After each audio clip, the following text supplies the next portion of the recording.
जैसा कि आज अभी आपने न्यूज़ सुना होगा कि एनसीपी में एक बहुत बड़ी बगावत हो गई है। और जो शरद पवार की पार्टी एनसीपी महाराष्ट्र की, जो उनके भतीजे हैं अजीत पवार, छगन भुजबल और प्रफुल्ल पटेल, इन तीनों ने अभी प्रेस कॉन्फ्रेंस करी और राजभवन में अभी अजीत पवार ने उप मुख्यमंत्री पद की शपथ भी ले ली। तो जो अभी उनका जो प्रेस कॉन्फ्रेंस हुआ, और प्रेस कॉन्फ्रेंस में जिस तरह से उनके जो एनसीपी के जो बड़े बड़े नेता हैं वो सारे मौजूद थे, और उन्होंने जो जिस तरह से वो कॉन्फिडेंस उनमें दिख रहा था, और उन्होंने कुछ बातें जो करी उस पर गौर देने की बात है कि उन्होंने ये कहा कि ये कोई पार्टी तोड़ी नहीं है, बल्कि ये एनसीपी ही है। और एनसीपी ने डिसीजन लिया है कि वह जो बीजेपी और शिंदे जी की जो नेतृत्व में जो सरकार चल रही है उसका हम समर्थन करते हैं, और पूरी पार्टी समर्थन कर रही है। कहने का मतलब ये है कि शरद पवार इसमें शामिल है कि नहीं है, ये एक अभी इसमें स्पष्ट नहीं हुआ है। लेकिन एक चीज़ ये स्पष्ट हो गया है कि अजीत पवार, चूँकि शरद पवार के सबसे करीबी है प्रफुल्ल पटेल, और प्रफुल्ल पटेल और छगन भुजबल वो दोनों भी प्रेस कॉन्फ्रेंस में मौजूद थे। तो कहीं ऐसा लगता है कि शायद इसकी जानकारी है शरद पवार को भी होगी। जैसा कि पिछले कई दिनों से आपने ये चीज़ नोट किया होगा, चाहे वो यहाँ शिवसेना में, चाहे आप देख लीजिए बिहार में जेडीयू में, इस प्रकार से और कई पार्टियों में जो जिस तरह से वहाँ के नेता पार्टी में एक तरह से बगावत कर रहे हैं, उसमें कुछ चीज़ें ज़रूर ध्यान देने की बात है। जैसा कि सबसे पहले तो ये समझना है कि आखिर अजीत पवार ने इस तरह का निर्णय क्यों लिया। आपको याद होगा कि 2019 में भी अजीत पवार उप मुख्यमंत्री बने थे और बीजेपी के साथ मिलकर सरकार बनाई थी, जो कि 1 या 2 दिन बाद ही सरकार से उन्होंने मतलब अपना समर्थन वापस ले लिया था। जो उनका पारिवारिक कलह था वो 2-3 दिन में उन्होंने निपटाया, और फिर वो वापस अपना शरद पवार के समझाने के बाद समर्थन वापस ले लिया। उस समय से अगर ये पिछला 3-4 साल देखे तो अजीत पवार महाविकास अघाड़ी में एक तरह से जाने के लिए इंटरेस्टेड नहीं थे, हालांकि वहाँ भी वह उप मुख्यमंत्री थे। दूसरा, जो अभी पिछले दिनों जो एनसीपी में शरद पवार ने जो इस्तीफ़ा दिया और उसके बाद पार्टी की कमान किसको सौंपी जानी थी, इस विषय पे एक सब का यही लग रहा था, सोच बन रहा था कि शायद अजीत पवार को वो अपने पार्टी का अध्यक्ष बनाएंगे, पर ऐसा हुआ नहीं। उन्होंने अपनी बेटी सुप्रिया सुले को कार्यकारी अध्यक्ष बनाया, और उसके साथ साथ प्रफुल्ल पटेल को भी बनाया था। लेकिन भाई प्रफुल्ल पटेल अभी इस बगावत में भी प्रेस कॉन्फ्रेंस में साथ थे। अब तीसरी बात क्या है कि ये जो विपक्षी दलों का जो जिस तरह से बैठक चल रहा था पटना में, जो शरद पवार गए, उससे भी अजीत पवार नाराज़ थे। अजीत पवार की जो अभी प्रेस कॉन्फ्रेंस हुई और उसमें कुछ बातों पे मैंने गौर किया। जो उन्होंने एक बात कही कि शरद पवार ने ही कहा था कि अगली बार भी 2024 में भी मोदी जी ही आएंगे, और इसलिए कहीं ना कहीं उनको भी ये लग रहा है कि मोदी जी ही आएंगे। तो वो इस तरह से, चूँकि एनसीपी और जो जितनी भी क्षेत्रीय पार्टी हैं, आप ये हमेशा याद रखो कि वो बिना सत्ता के नहीं रह सकती है।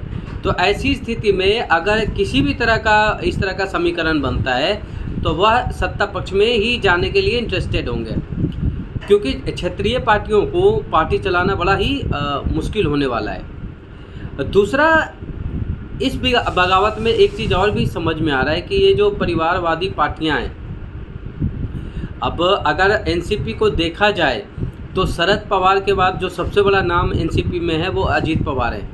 और अजीत पवार एक ऐसा नाम है जो वहाँ माना जाता है कि मराठों का जो 1-2 नेता है उसमें वो सबसे बड़े नेता के रूप में है, चाहे वो देवेंद्र फडणवीस है, ये एकनाथ शिंदे हैं, और तीसरे ही अजीत पवार है। तो अजीत पवार का एक ज़मीनी बेस है, जो ज़मीनी कहते हैं कि उनको पसंद करने वाले लोग हैं, उनका वोट बैंक है, तो वो कहीं न कहीं एक हैसियत रखते हैं एनसीपी में। लेकिन उनको जिस तरह से लगातार उनका नज़रअंदाज किया जा रहा था पार्टी में, तो उस वजह से भी शायद उन्होंने ये डिसीजन लिया है, निर्णय लिया है। और चूँकि इस प्रेस कॉन्फ्रेंस में एक चीज़ ये समझ आ रहा था कि वो बार-बार इस बात को रिपीट कर रहे थे कि पूरी पार्टी ही उनके साथ है। मतलब इसको कोई बगावत ना माना जाए या पार्टी में कोई टूट ना माना जाए, ये एनसीपी ही है। मतलब ये जो एकनाथ शिंदे जो शिवसेना वाला जो केस था, उससे ये अलग है। मतलब उस केस में क्या है, पार्टी पूरी टूटी थी और एक नई पार्टी मतलब सेम पार्टी ही बनी, लेकिन वो 2 पार्टियों में विभाजन हो गया। लेकिन यहाँ ये कह रहे हैं कि ये कोई पार्टी टूटी नहीं है, बस ये एनसीपी ही समर्थन कर रही है। मतलब इसमें ऐसा फील हो रहा है कि पार्टी पे एक तरह से कब्जा कर लिया गया और शरद पवार और सुप्रिया सुले को एकदम से किनारा कर दिया गया है, ऐसा लग रहा है। और सारे लोग ही इसमें शामिल हो गए। अब ये समझ नहीं आता है कि सुप्रिया सुले जो है अभी किसी बैठक के लिए दूसरी जगह गई हुई थी, शरद पवार पुणे गए हुए थे और यहाँ मुंबई में ये सब हो रहा था। तो कोई भी पार्टी को अगर चला रहा है, तो पार्टी के अंदर अगर इतना बड़ा कुछ हो रहा है और आपको अगर जानकारी नहीं है, तो इसका मतलब है कि बहुत कुछ दाल में काला है। शरद पवार ने उद्धव ठाकरे के बारे में कहा था कि उनका एक तरह से अनुभवहीनता है कि उनकी पार्टी में ऐसा कुछ हो रहा था और उनको कुछ पता ही नहीं है। अब सेम जो है शरद पवार के साथ हुआ है कि शरद पवार के साथ इतनी बड़ी घटना हो गई और उनको पता नहीं है। वैसे एक चीज़ है कि जो कुछ बातें उन्होंने करी अजीत पवार ने, कि जो एनसीपी का स्थापना हुई थी उसमें इस मुद्दे पे हुआ था कि वो कांग्रेस के अगेंस्ट हुआ था। लेकिन अब जिस तरह से एनसीपी भी पूरी तरह से कांग्रेस के साथ खड़ी है और चाहे वो विपक्षी दलों का गठबंधन बन रहा है वो उसमें साथ है, महा विकास अघाड़ी में भी वो साथ है, तो कहीं ना कहीं वैचारिक रूप से कांग्रेस के साथ जाने के लिए बिल्कुल पार्टी में एक तरह से अंतर विरोध है। पार्टी के ज़्यादातर नेता शायद कांग्रेस के साथ जाने के लिए इंटरेस्टेड नहीं थे, लेकिन चूँकि अब शरद पवार का उस समय डिसीजन था तो उन्होंने अपना महाविकास अघाड़ी को ज्वाइन किया था।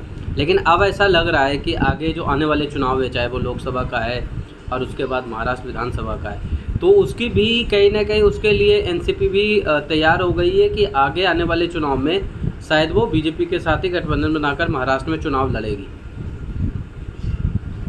तो एक तो यहाँ बगावत से एक और भी संदेश जाता है कि अगर चूँकि सुप्रिया सुले का कोई ज़मीनी आधार नहीं है और उनकी काबिलियत के नाम पे अगर कहा जाए तो सिर्फ इतना है कि वह शरद पवार की बेटी है, इसलिए उनको कार्यकारी अध्यक्ष बनाया गया। तो इस सिचुएशन में अगर आप देखेंगे तो इस तरह का बगावत होना तय है और ये कई पार्टियों में ऐसा हो रहा है। जैसे शिवसेना के साथ भी वही था कि जिस तरह से उद्धव ठाकरे के बाद उनके बेटे आदित्य ठाकरे को आगे बढ़ाने की कोशिश हो रही थी और ये भी एक वजह था शिवसेना के टूटने का।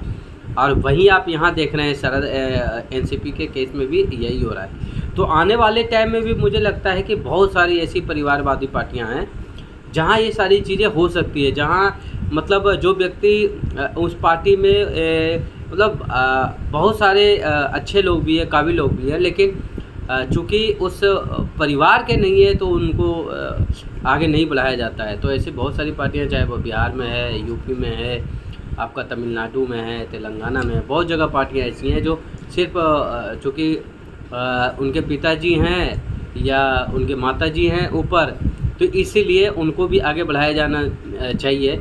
इस सोच वाली पार्टियों को आने वाले टाइम में मुझे लगता है और बड़े बड़े झटके लगने वाले हैं। तो आज एक बहुत बड़ा झटका लगा है। महाविकास अघाड़ी मेरे समझ से अब ख़त्म हो चुका है, क्योंकि महाविकास अघाड़ी में अब उद्धव ठाकरे की एक तरह से कोई ताकत नहीं रही। इधर शरद पवार भी अब बिना पार्टी के एक तरह से उनकी कोई हैसियत नहीं रही। और शरद पवार पहले और अब की बात कही जाए तो मेरे समझ से अगर शरद पवार को इसकी जानकारी नहीं है तो शरद पवार का एक तरह से राजनीतिक मुझे लगता है द एंड ही है। और मुझे लगता है कि अजीत पवार अब फ्रंट फुट से एनसीपी को वो लीड करेंगे। अब इसमें किसका नुकसान है, किसका फ़ायदा है, ये तो बाद में हम लोग इसकी चर्चा करेंगे, लेकिन मुझे लग रहा है कि इसमें सबसे ज़्यादा नुकसान शरद पवार का होने वाला है। जय हिंद, जय भारत।